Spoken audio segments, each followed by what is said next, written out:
Ya, Assalamualaikum warahmatullahi wabarakatuh. Ya pemirsa, menjamurnya lembaga pendidikan yang ada di Kota Pekanbaru menuntut para pelaku usaha dunia pendidikan untuk dapat memberikan kreasi dan inovasi di bidang pendidikan sebagai keunggulan sebuah lembaga pendidikan tersebut. Nah, salah satunya inovasi ini telah dilakukan sekolah Yayasan Islam As-Sofa, yaitu SMP Islam As-Sofa, di mana sekolah ini memberikan sebuah inovasi pengembangan kualitas linguistik dan kepenulisan bagi para siswa-siswinya yang akan tamat dari bangku sekolah SMP Islam As-Sofa. Nah, pada tanggal 20 November 2010 yang lalu, sekolah ini telah mengadakan presentasi karya tulis ilmiah yang menghadirkan 10 siswa-siswi terbaik mereka di hadapan para dewan tim penguji karya tulis ilmiah tersebut. Berikut rangkumannya yang telah kami siapkan untuk Anda.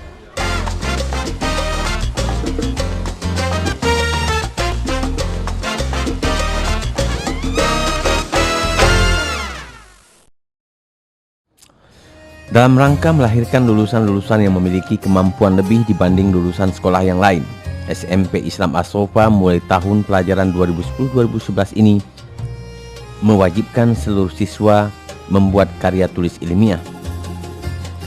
Selain sebagai salah satu syarat mengikuti ujian nasional, melalui karya tulis tersebut diharapkan mampu mengembangkan kemampuan siswa dalam bidang keilmuan penelitian dan kepenulisan. Pada tahun pertama diberlakukannya kewajiban membuat karya tulis ilmiah ini, dari 160 siswa akhir SMP Islam As-Sofa, 10 diantaranya telah melakukan presentasi karya tulis masing-masing di hadapan tim penguji. Presentasi tersebut telah berlangsung Sabtu tanggal 20 November 2010 yang lalu di Gedung Audiovisual SMP Islam As-Sofa, Pekanbaru. Di awal acara presentasi, terlebih dahulu Kepala SMP Islam As-Sofa, Dr. Andes Adrison MPD, memaparkan latar belakang dan gagasan adanya kewajiban pembuatan karya tulis ilmiah bagi seluruh siswa akhir SMP Islam As-Sofa. Dikatakannya, tahun pelajaran 2010-2011 ini merupakan tahun perdana berlakunya kewajiban karya tulis, di mana proses pembuatannya oleh siswa sudah dilakukan sejak Agustus 2010 yang lalu. Biasanya kita bisa tampil untuk mempertahankan atau untuk mempresentasikan karya kita ini ketika kita sudah duduk di perguruan tinggi. Tetapi kami SMP Islam As-Sofa mencoba lebih awal untuk memperkenalkan kepada anak-anak kita bagaimana teknik menulis, bagaimana untuk mencoba mempresentasikan hasil karya di hadapan kita bersama-sama. Dan sekali lagi, ini adalah sebuah proses pembelajaran. Mungkin akan belum sesempurna apa yang dilakukan oleh mahasiswa-mahasiswa di perguruan tinggi. Akan tetapi, ini adalah sebuah langkah maju yang kita lakukan. Mungkin demikian saja Bapak dan Ibu sebagai laporan dari Kepala Sekolah dalam kegiatan ini. Semoga kegiatan kita ini dapat berjalan dengan baik. Dan Ketua Umum Yayasan Pendidikan Islam As-Sofa, Dr. Andes Haji Safi Khalil, yang juga turut memberikan pengarahan di awal acara presentasi tersebut, menilai bahwa kewajiban membuat karya tulis ilmiah ini merupakan salah satu inovasi dalam rangka percepatan penguasaan anak didik di bidang penelitian. Diharapkan setelah duduk di bangku kuliah nanti, siswa-siswi As-Sofa tidak lagi canggung menghadapi proses penelitian dan mempresentasikannya di hadapan tim penguji.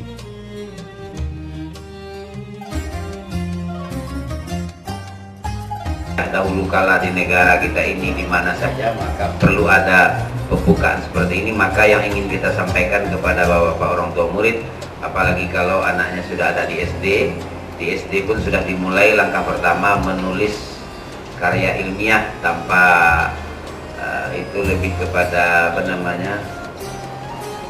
menulis dari bacaan mereka lah, dari pengalaman dan baca mereka. Kalau SMP sudah ditingkatkan dengan penelitian, jadi sudah punya instrumen ya Pak, ada yang sudah punya instrumen, artinya sudah penelitian benaran, tetapi masih disederhanakan. Ya kalau angketnya kurang sedikit ya, tapi validitas segala macam itu belum dipertajam. Nanti kita berharap untuk tingkat SMA sudah bisa lebih tajam lagi sehingga mereka akan bisa lebih sukses untuk menyelesaikan di perguruan tinggi, harapan kita. Karena sekarang percepatan masalahnya, semua orang bahkan sudah tua-tua juga kuliah. Kita berharap nanti anak-anak kita SMA sudah bisa lebih baik lagi. Harapan kita juga kepada kepala SMP dan seluruh pimpinan sekolah, nanti mungkin kita undang profesor atau doktor yang di bidangnya metodologi penelitian, jadi guru-guru dibimbing lebih pas lagi dengan anak-anak kita, sehingga nanti standarnya sudah standar penelitian benaran, penelitian ilmiah. Ini harapan kita, dan tentu saja kita berserah diri kepada Allah. Semoga anak-anak kita semua sukses dan lancar melaksanakan presentasi ini. Kita buka dengan menyerahkan diri kepada Allah, mengucapkan basmalah. Bismillahirrahmanirrahim. Assalamualaikum warahmatullahi wabarakatuh. Nah pemirsa, usai seremonial pembuka, akhirnya 10 siswa-siswi SMP Islam As-Sofa mempresentasikan karya tulis ilmiahnya masing-masing. Presentasi tersebut dilakukan di hadapan 3 orang tim penguji, yakni Ketua Yayasan Pendidikan Islam As-Sofa, Dr. Andes Safwi Khalil, Kepala SMP Islam As-Sofa, Dr. Andes Adrison, dan perwakilan dari tim teknis pengembangan penelitian Dinas Pendidikan Provinsi Riau, Dr. Anda Kamalasia Rionita.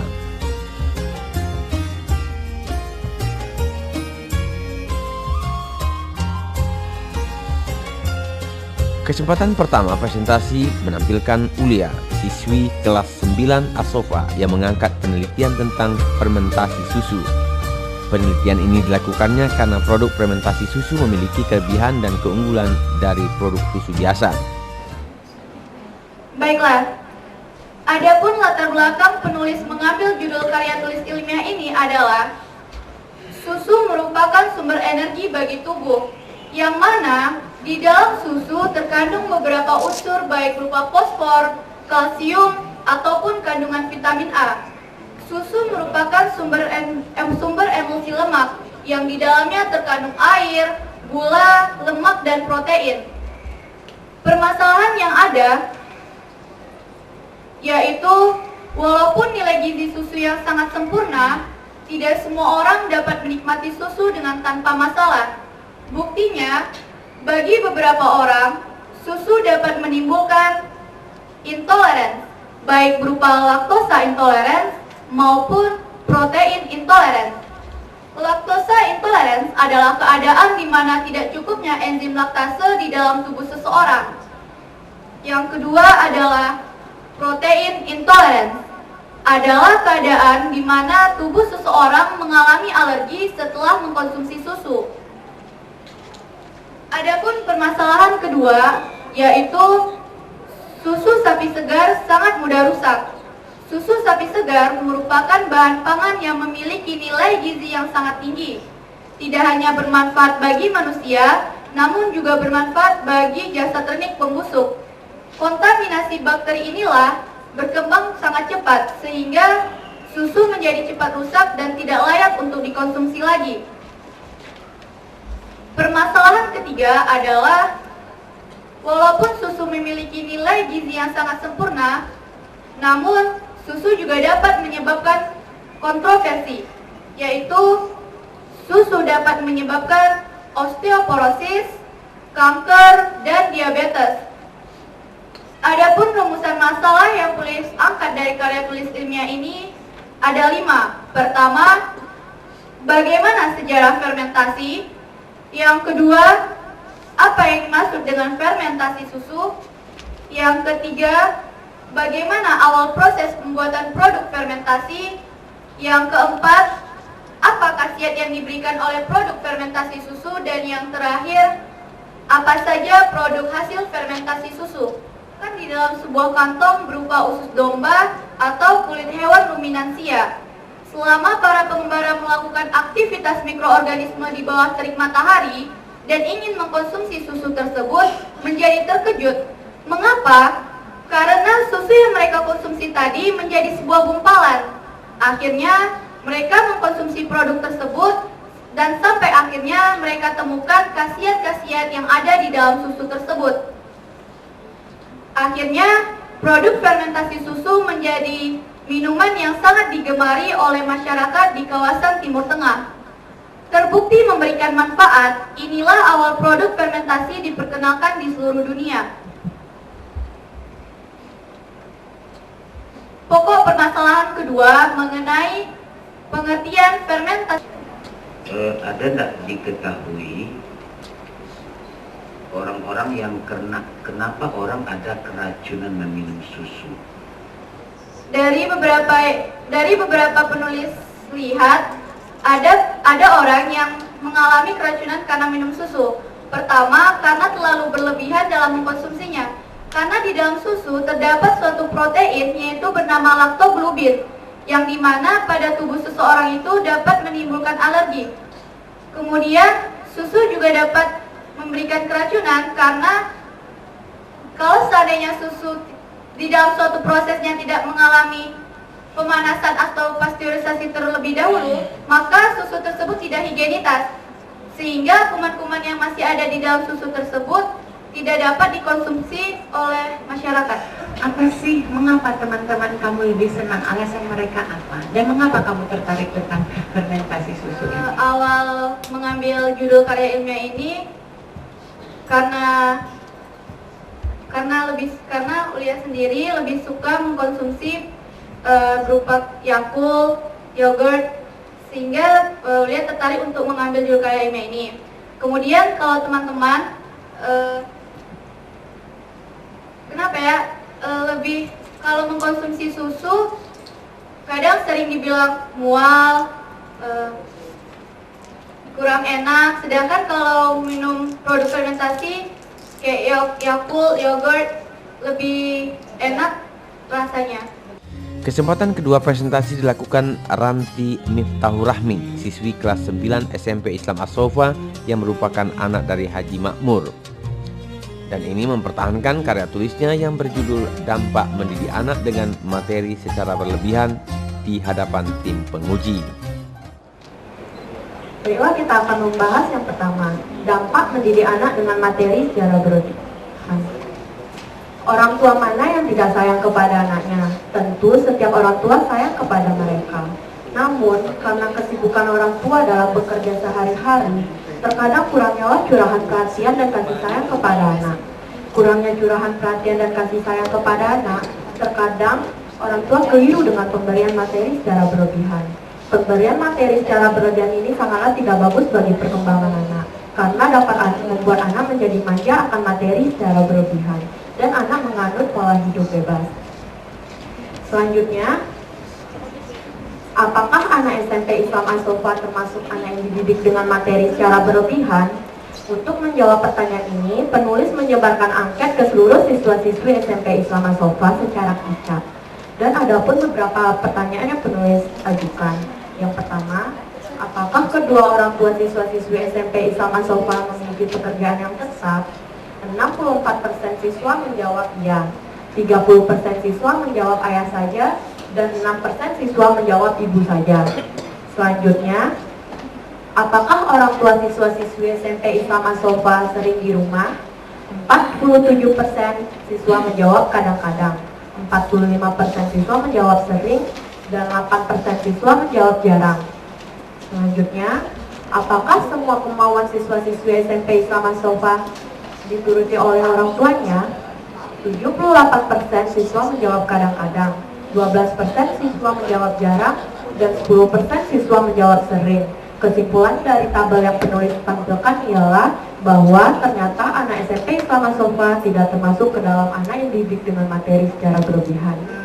Orang tua ada yang ketat, ada yang setengah ketat, dan ada yang terlalu berlebihan, kan begitu yang terjadi. Kalau seandainya kasusnya seperti ini, pada mulanya seorang anak meminta kepada orang tuanya, dan kemudian si orang tua mengatakan tidak, mungkin dengan berbagai alasan. Tetapi akhirnya seorang anak tadi dengan berbagai dalih dan kemudian sampai nangis-nangis sehingga permintaannya dituruti. Kali pertama kasusnya seperti itu, berikutnya juga seperti itu. Nah, menurut pandangan Ranti, apakah ini termasuk yang berlebihan atau karena kasih sayang orang tua yang terlalu berlebihan kepada anaknya? Tolong berikan penjelasan. Ini sebaiknya orang tua konsisten dengan apa yang telah dibilangnya sebelumnya.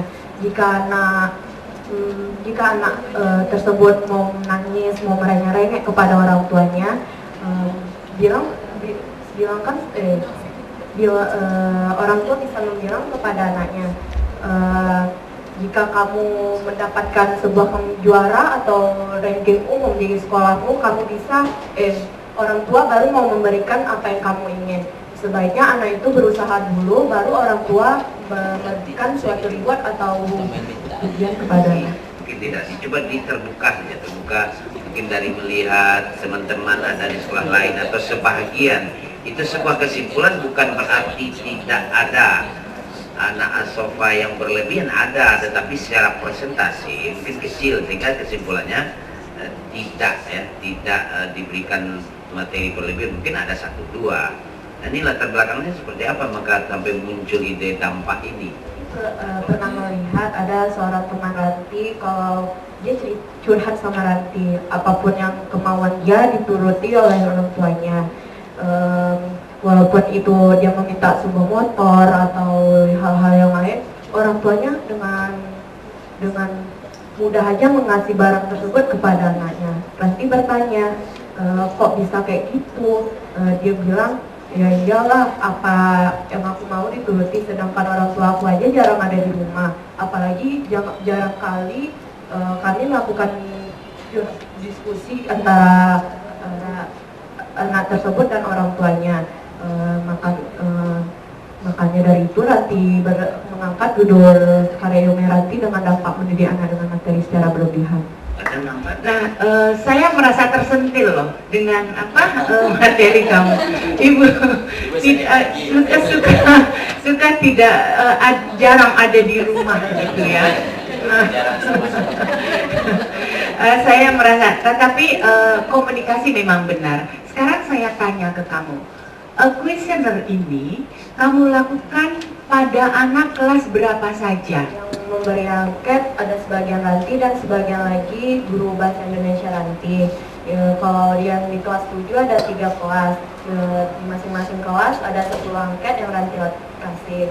Kalau di kelas 8 ada 3 kelas juga, di masing-masing kelas 10 angket yang Ranti kasih, dan di kelas 9 ada 4 kelas yang Ranti kasih. Di masing-masing kelas ada 10 angket, dan total keseluruhan angket 100 kembali. Di kesempatan ketiga menampilkan Rifki Rafif Anandri dengan judul karya tulis Cara Berkomunikasi Lumba-Lumba. Penelitian yang lebih banyak bersifat studi kepustakaan ini mengungkapkan cara komunikasi lumba-lumba dan inspirasi hewan mamalia air itu dalam penerapan teknologi. Lumba-lumba merupakan hewan mamalia yang hidup di air. Seperti yang saya jelaskan sebelumnya, itu disebabkan karena lumba-lumba memiliki kandung rahim dalam tubuhnya, memiliki banyak kelebihan. Di sini penulis hanya mengangkat 3 kelebihan dari lumba-lumba. Yang pertama, hewan laut yang paling cerdas. Bila diadakan penelitian, lumba-lumba memanglah hewan yang memiliki kecerdasan yang paling tinggi. Tentu Bapak Ibu sekalian pernah melihat hewan sirkus, yaitu lumba-lumba beraksi. Itu dikarenakan lumba-lumba lebih mudah dilatih oleh instruktur daripada hewan-hewan yang lainnya. Itulah yang menyebabkan hewan yang satu ini hewan yang paling cerdas di laut. Memiliki rasa sosial yang tinggi. Pasti salah satu dari kita pernah mendengar hewan lumba-lumba menolong manusia. Itu bukanlah karena kebetulan saja, tetapi lumba-lumba memanglah hewan yang memiliki rasa sosial tinggi maupun untuk sesamanya dan lingkungannya. Yang ketiga, dapat berenang dengan leluasa di dalam air.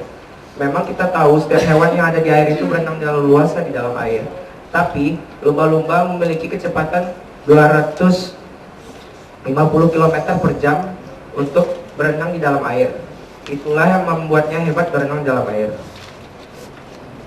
Yang kedua, bagaimana lumba-lumba bertahan hidup? Di sini saya sebagai penulis mengangkat 4 faktor. Yang pertama, tidak bisa tidur nyenyak di dalam air. Itu dikarenakan 2 faktor. Yang pertama, berat tubuh, dan yang kedua karena ada pemangsa di sekitarnya. Apabila lumba-lumba terlalu tidur nyenyak dalam air, lumba-lumba akan tenggelam karena umumnya lumba-lumba memiliki berat lebih dari 100 kilo. Yang kedua, karena di sekitarnya ada pemangsa. Banyak sekali musuh lumba-lumba, seperti contohnya ikan hiu dan ikan paus pembunuh. Itulah yang menyebabkan lumba-lumba disebut juga sebagai hewan yang tidur dengan sebelah otak. Jadi kalau menurut Ibu sudah bagus, tapi terlalu melebar.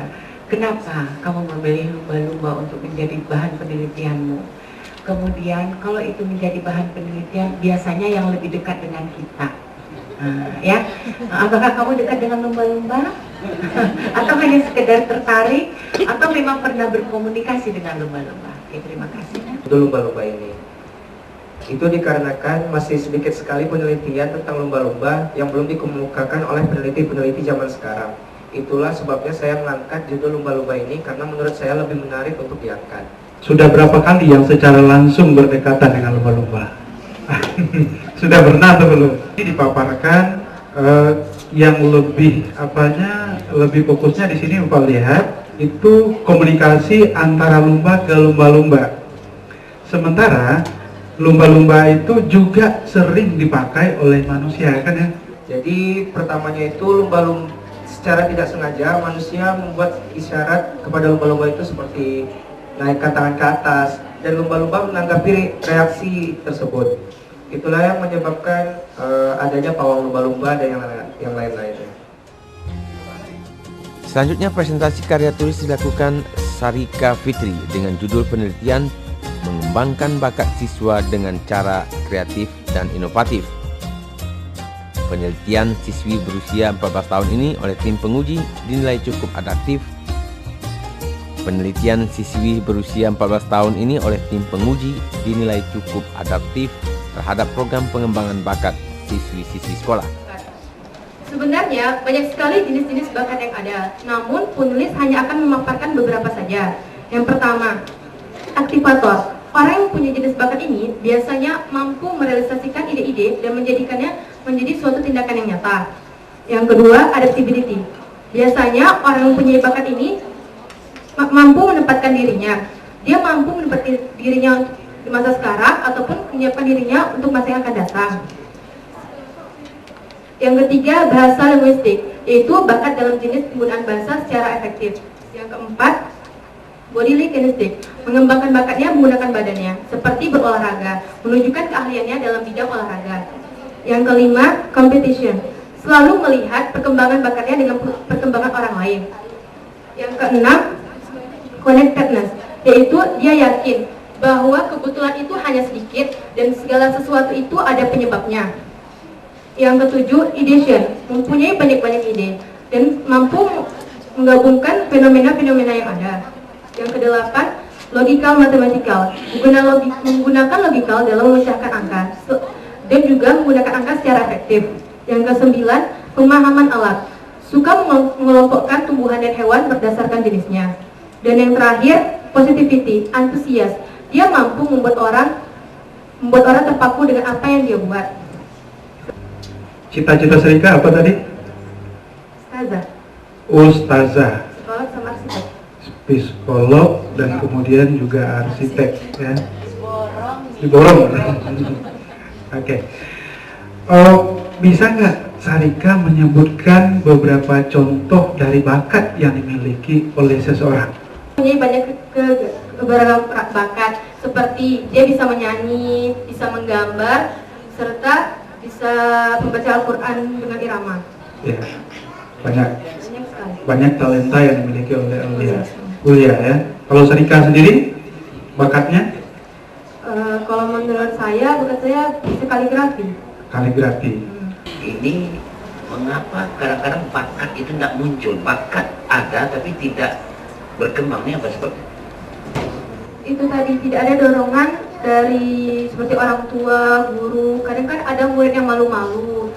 Coba kita bangkitkan minatnya, seperti melakukan berbagai kegiatan. Misalnya dia suka melukis, kita berikan berupa gambaran. Apakah dia bisa mengikutinya dengan baik?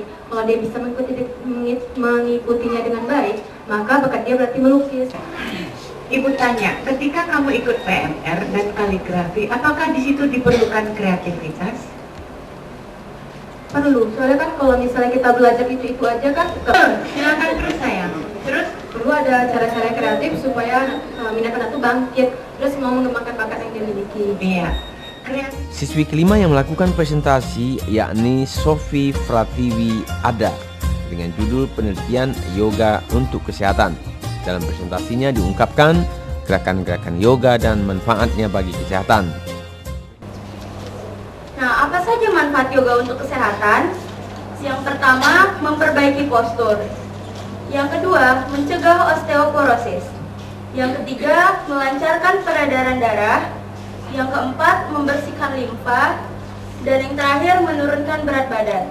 Nah, selain manfaat-manfaat tadi, penulis menemukan beberapa manfaat lainnya seperti melindungi jantung, melindungi persendian dari rematik dan artritis, melindungi tulang punggung, dan juga menurunkan gula darah dan kolesterol jahat. Nah, sekarang penulis akan memberikan beberapa contoh gerakan yoga karena biasanya para orang-orang itu menganggap gerakan yoga biasa saja, seperti gerakan duduk bersila dan mengepal tangan di atas paha mereka. Nah, itu hanya gerakan untuk meditasi saja. Seperti yang tampak pada layar, Bapak Ibu bisa melihat ini adalah pose Tadasana.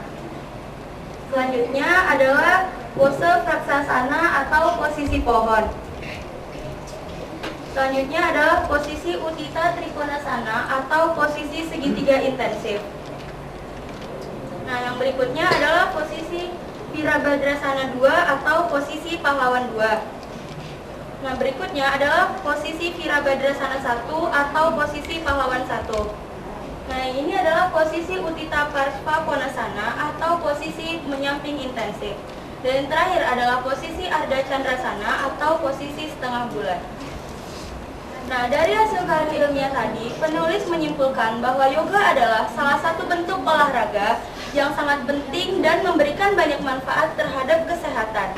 Dan yang kedua, yoga juga bisa dilakukan dengan berbagai alternatif jika para pelaku yoga mempunyai beberapa kesulitan dalam melakukan gerakan yoga. Usia berapa? Kan kamu si peneliti yang untuk usiamu bagus apa enggak?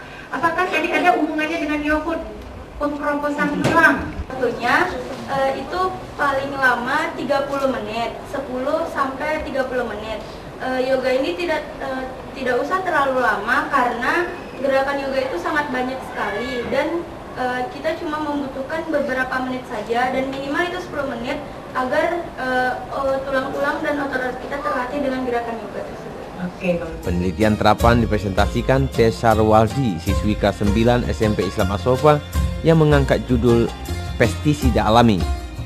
Dalam pemaparannya, siswa berusia 13 tahun ini mengungkapkan perlunya pestisida alami yang lebih bersahabat dengan lingkungan. Menurut bahan aktifnya, pestisida terbagi 3. Pertama, alami. Pestisida alami terbuat dari bahan tumbuh-tumbuhan.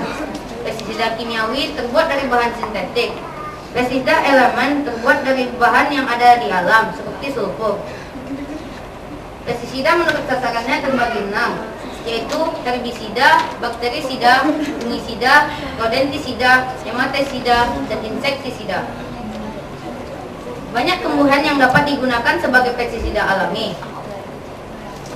seperti kencur, kunyit, cabai merah, kemangi, tomat, abu kayu, tembakau, bawang putih, mint, dan masih banyak yang lainnya. Cara pembuatan pestisida alami. Karena banyaknya tumbuhan yang dapat dijadikan pestisida alami, maka penulis mengambil satu contoh, yaitu kemangi. Pertama-tama, kumpulkan daun kemangi, kemudian keringkan.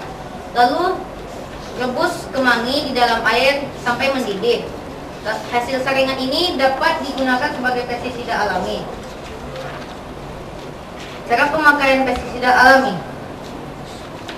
Pertama-tama, buat bahan, lalu masukkan pestisida dalam alat semprot. Lalu semprotkan pestisida pada tanaman yang ingin dilindungi. Terdapat berbagai macam alat semprot. Pertama, sprayer yang memiliki konsentrasi 500 liter. Lalu mist blower yang memiliki konsentrasi 100 liter. Lalu atomizer dengan konsentrasi 5 liter. Semakin rendah konsentrasinya, maka semakin sulit pula cara pemakaiannya. Maka jika hanya menggunakan sejumlah yang sedikit, sebaiknya kita menggunakan sprayer yang sangat mudah pemakaiannya. Terdapat berbagai fungsi pestisida alami. Pertama, sebagai racun saraf, hama, mengacaukan sistem hormon di dalam tubuh serangga, mencegah serangga meletakkan telur dan menghentikan proses penetasan telur, menghentikan pertumbuhan jamur dan bakteri perusak tanaman, lalu mencegah serangga memakan tanaman, sebagai pemikat kehadiran serangga ataupun perangkap. Kekurangan pestisida alami sangat sedikit. Penulis hanya menemukan satu kekurangan pestisida alami, yaitu hanya memiliki sedikit produsen massal.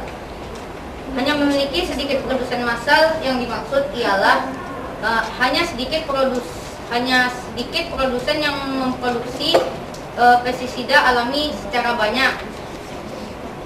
Kelebihan pestisida alami: memiliki aksi yang cepat, lebih selektif, dapat diandalkan untuk mengatasi hama yang telah kebal terhadap pestisida kimiawi yang biasa kita gunakan, tidak meracuni dan merusak tanaman yang dilindungi, lebih aman terhadap mamalia seperti manusia, hewan ternak, dan hewan peliharaan, dan degradasi atau penguraian yang cepat sehingga tidak merusak lingkungan. Dan yang terakhir, mengendalikan berbagai jenis hama. Saran dari penulis ialah sebaiknya para petani dan pecinta tanaman menggunakan pestisida alami sebagai pengganti pestisida kimiawi yang biasa kita gunakan. Agar oleh apa ini panggilannya? Desa tentang bahaya itu harusnya kedungkap. Ada nggak di apa yang diketahui tentang bahaya buah-buah yang dan apa yang harus dilakukan kalau memang itu ada baru dikonsumsi atau diproses sehingga aman untuk dikonsumsi.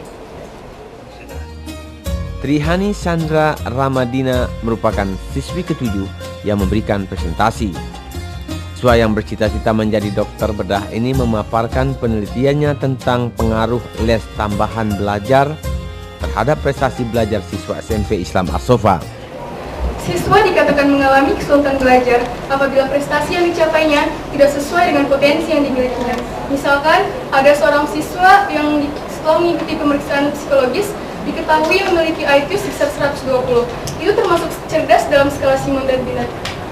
Tapi ternyata hasil belajarnya hanya memperoleh nilai angka 6, yang seharusnya dengan tingkat kecerdasan yang dimilikinya, dia dapat memperoleh nilai angka 8. Berikut beberapa perilaku yang menunjukkan gejala kesulitan belajar, di antaranya menunjukkan hasil belajar yang rendah, di bawah nilai rata-rata kelompok, di bawah nilai yang dicapai rata kelompoknya, dan juga di bawah potensi yang dimilikinya. Yang kedua, hasil yang dicapai tidak seimbang dengan usaha yang dilakukan. Mungkin ada siswa yang sudah berusaha untuk giat belajar, tetapi hasil yang dicapainya tetap saja selalu rendah. Yang ketiga, selalu tertinggal ketika melakukan tugas yang diberikan. Dan yang keempat, menunjukkan sikap-sikap yang tidak wajar seperti berbohong, acuh tak acuh, tidak sedih mendapat nilai rendah, dan lain-lain. Adapun faktor-faktor penyebab kesulitan belajar sendiri itu terbagi 3. Yang pertama, faktor fisiologis, faktor sosial, dan faktor kejiwaan atau faktor psikologis. Faktor fisiologis berkait dengan kurang berfungsinya otak, susunan syaraf atau bagian tubuh yang lain. Faktor sosial berkait dengan sikap dan keadaan keluarga serta masyarakat yang kurang mendukung siswa untuk belajar dengan sepenuh hati. Sedangkan faktor kejiwaan atau faktor psikologis itu sendiri adalah disebabkan karena kurang mendukungnya suasana hati atau emosi siswa untuk belajar dengan secara sungguh-sungguh. Akibat dari faktor-faktor ini, banyak siswa yang memilih untuk mengikuti les tambahan belajar untuk mengatasi kesulitan belajar yang mereka hadapi. Dan ini dapat dilihat grafik jumlah siswa yang mengikuti les tambahan.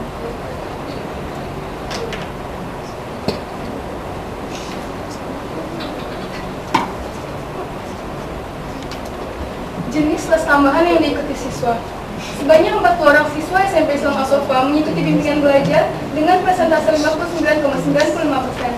Siswa yang mengikuti les privat sebanyak 22 orang dengan persentase 27,85%. Siswa yang mengikuti les tambahan di sekolah sebanyak 3 orang dengan persentase 3,78%. Dan siswa mengikuti bimbingan belajar privat sebanyak 14 orang dengan persentase 17,72%. Jadi dapat dilihat bahwa pengaruh les tambahan terhadap prestasi belajar siswa sangat besar pengaruhnya kepada siswa karena dapat meningkatkan prestasi belajar mereka. Dapat dijadikan alternatif penyelesaian masalah kesulitan belajar yang dihadapi. Dan les tambahan itu sendiri adalah suatu bentuk proses kegiatan dalam belajar yang dilakukan oleh seseorang yang memiliki kemampuan lebih dalam banyak hal untuk diberikan kepada orang lain dengan tujuan agar orang lain dapat menemukan ilmu pengetahuan yang baru dan dapat diterapkan dalam kehidupannya. Karena sejauh mana proses pembelajaran itu berjalan baik sehingga ada implikasi siswa mengikuti les tambahan di luar. Itu ada pembandingnya nggak? Namanya saya menanyakan ranking mereka di kelas 3 besar, 3 besar, 10 besar, dan 20 besar. Dari hasil tersebut, saya di pertanyaan nomor 8, lalu saya menanyakan apakah mereka merasakan peningkatan pada hasil belajar mereka. Jadi, dalam angket ada nggak pertanyaannya yang mengarah ketika mengikuti les di luar itu yang mendorongnya apa? Apakah hanya untuk ngejar UR atau ada hal-hal yang tidak tersampaikan di sekolah? Pertanyaan nomor 2, saya menanyakan alasan mereka mengikuti les tambahan ini. Yaitu alasannya terbagi atas karena sulit mengikuti pelajaran di sekolah, karena ingin meningkatkan prestasi belajar, ada yang karena ikut-ikutan teman, ada juga yang karena disuruh orang tua, ingin mengisi waktu, dan ada juga yang karena ingin mencari banyak teman dari dalam maupun luar sekolah. Ada di sekolah. Oh, min map. Selanjutnya tampil Muhammad Ilham Garnadi dengan judul karya tulis pengaruh min map terhadap siswa kelas 9 SMP Islam As-Sofa Pekanbaru. Siswa dengan hobi bermain futsal ini melalui penelitiannya menyimpulkan bahwa min map efektif dalam meningkatkan presentasi belajar siswa. Latar belakang penulis mengambil judul ini karena walaupun dunia sudah mengetahui sistem ini, namun di Indonesia penggunaan sistem ini belum digunakan secara luas, khususnya untuk dunia pendidikan. Guru belum mengetahui sistem ini, apalagi oleh murid. Untuk diketahui, sistem ini sudah digunakan oleh 1,5 miliar orang dan banyak orang terkenal menggunakan sistem ini seperti Bill Gates, Michael Jackson, dan lain-lain. Map adalah suatu sistem grafis yang memungkinkan setiap penggunanya untuk mengeksplorasi seluruh kemampuan otaknya untuk berpikir dan belajar. Sistem ini ditemukan oleh Tony Buzan. Konsep ini didasarkan pada cara kerja otak manusia yang menyimpan informasi. Menurut hasil penelitian, manusia tidak menyimpan informasi dengan sel-sel yang terjajar dalam otaknya, melainkan menggunakan cabang-cabang sebagai menyimpan informasi. Mengapa anak lebih menyukai film kartun dibandingkan dengan belajar? Karena di dalam suatu film kartun terdapat unsur warna, gambar, cerita, khayalan. Unsur-unsur tersebut merupakan unsur dari otak kanan, sedangkan teksnya merupakan unsur dari otak kiri. Unsur otak kanan berfungsi untuk ingatan jangka panjang, sedangkan unsur otak kiri berfungsi untuk ingatan jangka pendek. Bagaimana dengan belajar? Dalam belajar, anak dihadapi oleh beberapa hal, yaitu format tulisan hanya satu jenis, warna tulisan hanya satu jenis, dan lain-lain. Hal itu menyebabkan sifat yang monoton serta menyebabkan kebosanan terhadap anak. Sifat yang menyebabkan kebosanan terhadap anak akan menyebabkan anak menjadi tidak senang. Jika otak kanan dan otak kiri digunakan dalam penerapan belajar, itu akan menyenangkan bagi anak serta meningkatkan prestasi terhadap anak. Karena menurut apalagi nih dari hasil penelitian secara sederhana atau sudah bagus ini dari anak kita Muhammad Ilham Garnadi. Pertanyaan Bapak, apakah semua mata pelajaran bisa dimain-mainkan? Sebenarnya bisa, tetapi guru harus pandai mengeksplorasi sistem ini agar siswa menjadi tertarik menggunakan sistem ini. Ya, berarti perlu spidol warna ya. Satu pertanyaan Ibu yang pertama sekali yang Ibu akan tanyakan kamu, adakah ketika kamu penelitian itu melihat mapping temannya, yang ketika mapping itu kamu lakukan untuk temanmu, apakah ada yang kamu lihat hasil kerjaan mereka sesuai tidak dengan jawabannya senang, sangat menyenangkan dan seterusnya? Saya nggak lihat, cuma di angkanya, hanya angkanya saja. Penelitian dengan objek siswa sekolah juga dilakukan Rizka Indayani. Melalui penelitiannya tentang permasalahan kesehatan siswa SMP Islam As-Sofa Pekanbaru. Di hadapan tim penguji, Rizka memaparkan hasil penelitiannya antara lain seputar pendapat siswa tentang kesehatan dan peran sekolah terhadap kesehatan siswa. Latar belakang penulis mengambil judul ini adalah karena SMP Islam As-Sofa merupakan salah satu sekolah Islam yang sistem pembelajarannya dilaksanakan dengan sistem full day school. Sistem pembelajaran dimulai pada pukul 7 pagi dan diakhiri pada pukul 4 sore. Tentunya siswa membutuhkan stamina dan kondisi fisik yang kuat. Di samping rutinitas belajar sehari-hari, para siswa juga dituntut untuk melaksanakan ekstrakurikuler. Di samping itu, para siswa juga mempunyai les tambahan belajar lainnya. Hal ini sering menjadi permasalahan karena ada para siswa yang menyampaikan maksud saya bahwa kesehatannya sering terganggu, misalkan dengan merasakan pusing, demam, influenza, dan lain-lain. Hal ini tentunya merupakan permasalahan tersendiri karena tingginya tingkat ketidakhadiran siswa. Yang kedua, istirahat yang cukup. Siswa SMP Islam As-Sofa sebagai siswa dengan aktivitas yang padat tentunya memerlukan istirahat, baik itu istirahat harian maupun istirahat mingguan.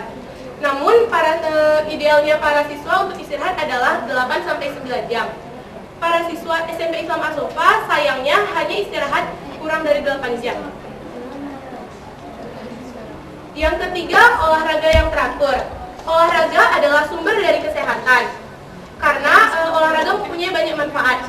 Yang pertama, meningkatkan kolesterol yang baik atau HDL. Yang kedua, menambah tenaga, dan masih banyak fungsi dari olahraga. Namun sayangnya, siswa SMP Islam As-Sofa malas berolahraga, apalagi di hari libur.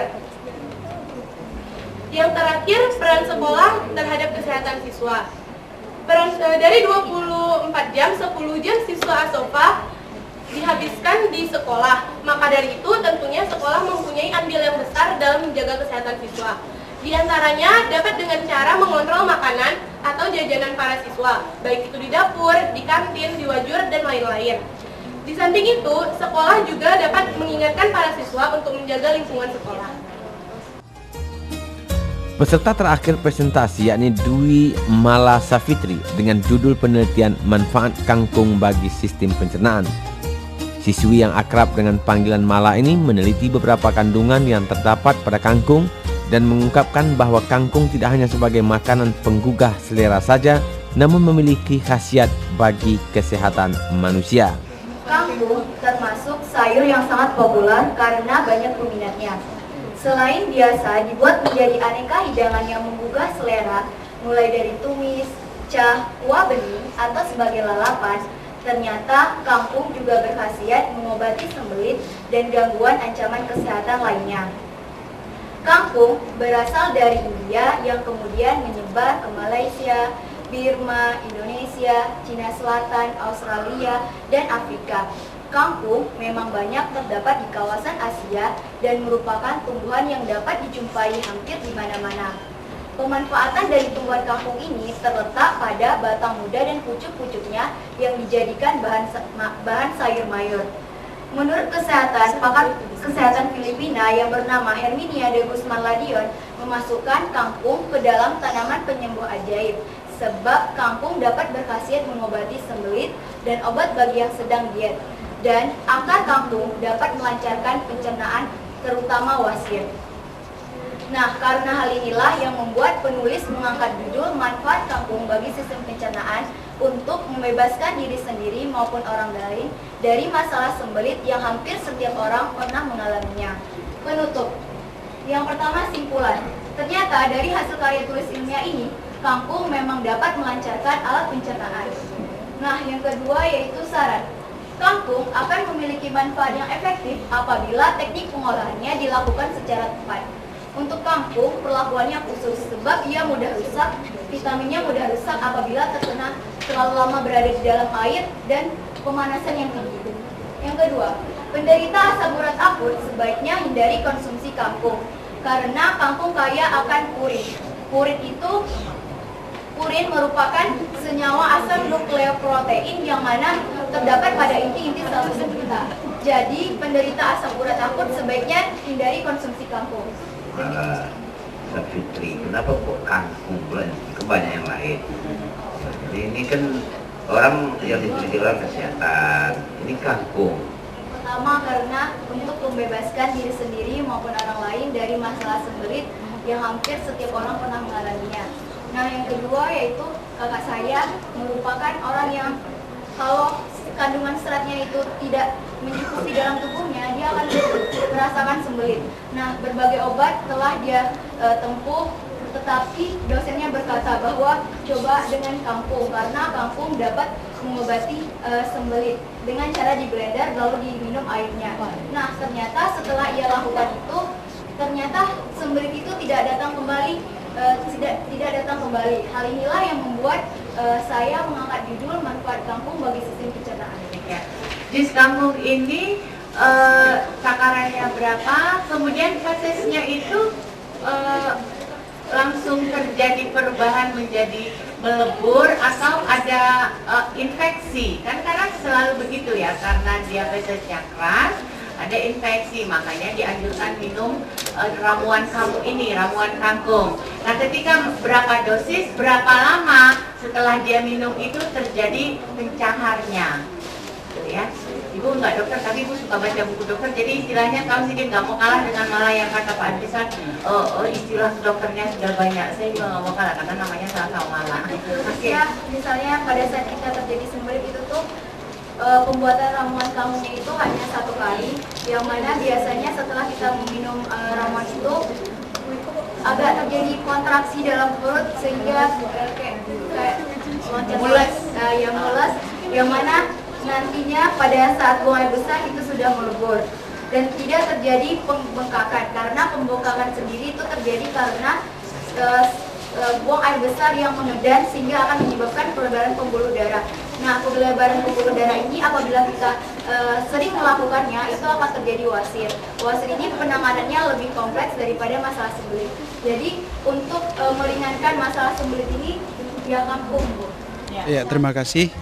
Karya tulis ilmiah itu adalah merupakan bagian dari persyaratan untuk mengikuti ujian nasional di SMP Selama Sopa. Dan kita berupaya bahwa kebiasaan menulis itu kita tanamkan sejak dini, bukan hanya di perguruan tinggi.